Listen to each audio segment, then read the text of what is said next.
Alright, I was kind of debating on it, and I thought, why not? We're going to open this up together. First time opening that up. Got them loose, but that's it. Curious to see what this is going to look like.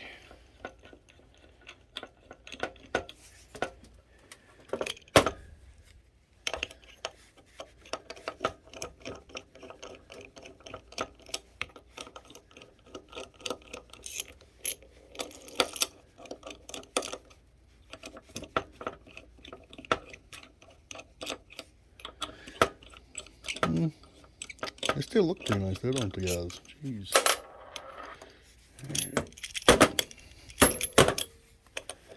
Yeah, let's hoping that just kind of pop off a little bit easier than this, but okay. I'll make sure they're all dropping out.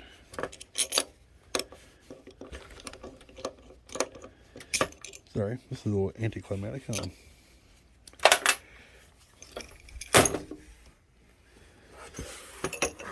Yep, top insert's not too bad. Kind of what I thought.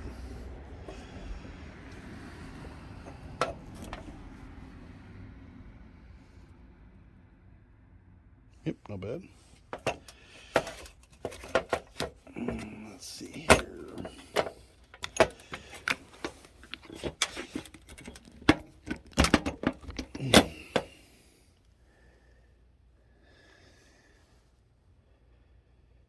Man, it's hard to believe just that little bit of mushrooming.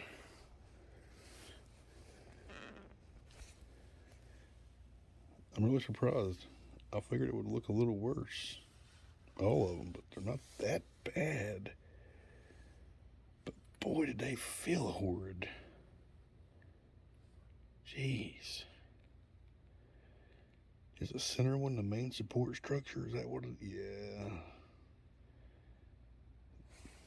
Feel like they should have fit in there different. Yeah, there should have been less pressure on the center and more pressure on the outside. Yeah, that or at least made it a stiffer one right in there. Anyway, yeah. So I see the culprit of the design now a little bit. Good isolation at first, but for the center post.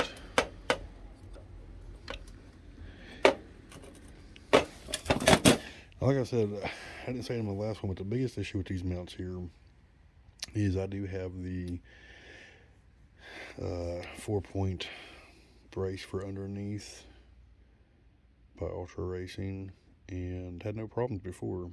And slowly over time, after having these mounts on there, it started touching, so I had to remove it. And then of course things just kept going more downhill from there.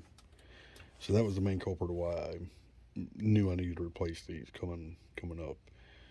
And coincidentally enough, because I do know there's other companies that make motor mounts for us, but coincidentally enough, on a day that I was thinking about it, I ran across the post by Creative Steel. So that is the reason why I chose Creative Steel's aluminum vibe mounts as well. More of an impulse buy, if that makes any sense. But I'm going to take apart the other one as well here in a bit. If it's majorly different, I'll show everybody, but if not, then probably leave it alone as is. And just look at it for my own curiosity. But either way, here we go. That is the inside of it. And helps explain a little bit of the shrunkeness. I know when I had it replaced, I actually did not do these myself.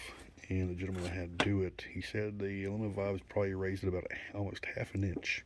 So yeah, pretty decent little drop there. And I think I've got another issue going now, and I'm wondering if it's further down the drivetrain because the drivetrain was maybe misaligned from this, possibly.